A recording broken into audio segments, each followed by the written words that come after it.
জাভেদ আহমদ রে আমরা প্রেসিডেন্ট ভাই এখন গামছা দিছেন আর বদরুল ইসলাম রে আমরা ভাইয়ে এখন গামছা দিছেন আর আমরা মেম্বার ভাই এখন গামছা দিছেন বদরুল ইসলাম রে।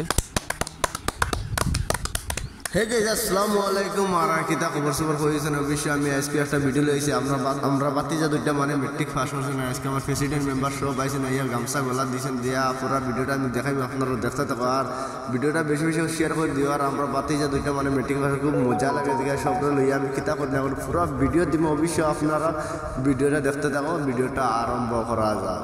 আমার নাম মোহাম্মদ বদরুল ইসলাম।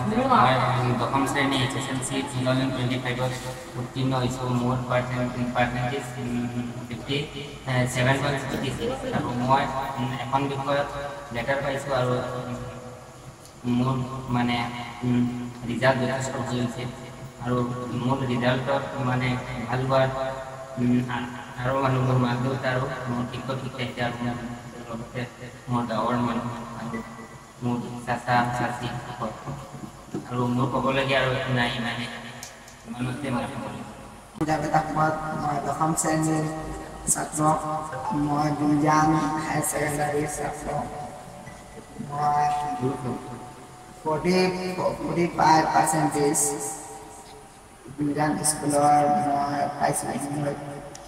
45% গুলজান স্কুলত উত্তীৰ্ণ হৈছোঁ। আমার বদরুল ইসলামের বাহর মানে কিলা লাগছে বুয়াই ফাঁস করছে এখন তোমার কিলা লাগলো আর কিলা হয়েছে কোসান তোরা ভালো লাগছে, কষ্ট করে করছি, বহুত মেহনত করছি বা আমরা বহুত ভালো লাগছে, মজা লাগছে না আমরা মেম্বার সাথে কিচ্ছু হয়ে পাইনি। বিশেষকৈ ইমান ক'বলগীয়া নাই যিহেতুকে এখন গাঁও অঞ্চল হয়, গাঁও অঞ্চলৰ মাজত থাকি তেওঁলোকে যিখিনি কৰিছে আমাৰ কাৰণে বহুত মূল্যৱান হয়। এইখিনি আমি তেওঁলোকক আশীৰ্বাদ কৰোঁ যাতে সিহঁতে ভৱিষ্যতে আৰু উজ্জ্বল হ'ব পাৰে, তেওঁলোকৰ ভৱিষ্যত উজ্জ্বলৰ কামনা কৰিব।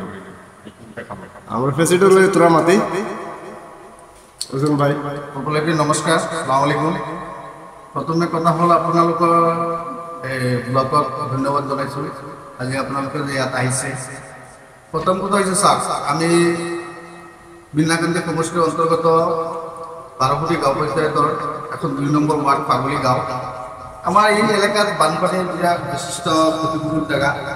ইয়াত যে আমাৰ ভাতিজা দুটাই যে মেট্ৰিক পাছ কৰিছে এইটো আমাৰ কাৰণে এটা গৌৰৱ, এই অঞ্চলৰ কাৰণে এটা গৌৰৱ। আমি সকলোৱে দোৱা আশীৰ্বাদ কৰোঁ যে সিহঁতে আগবাঢ়ি যাব পাৰে, আমিও ছাপোৰ্ট দিম, ইমান চেষ্টা কৰোঁ, সকলোৱে দোৱা কৰিব। এইটো জাভেদ আহমদের বাহর মানে তুমি কিছু হইতে ফার্স্ট করেছে ভালো লাগছে এইটো এটা কথা। কিন্তু আমার ফাকুলি গাঁও লাইফর ফার্স্ট জীৱনৰ ফাৰ্স্ট দুটা ল'ৰাই ফাৰ্স্ট কৰিছে। মোৰ ফাকুলি গাঁৱত এজন মানুহ নাই কিন্তু ফাৰ্স্ট কৰিছে। ফাৰ্স্ট এইটো আমি ভাবিছোঁ আমাৰ ফাকুলি গাঁৱত এতিয়া এনেকুৱা পৰিৱেশ হৈছে আৰু আগতে বহুতে ফাৰ্স্ট কৰিছে। আর গাইস ভিডিও অতটুকু বন্ধুরা আজকে আর ভিডিওটা বেশি বেশি শেয়ার করে দিও আর সবগুলো দেখাই দিও আর আজকে শেষ করলাম। আসসালামু আলাইকুম।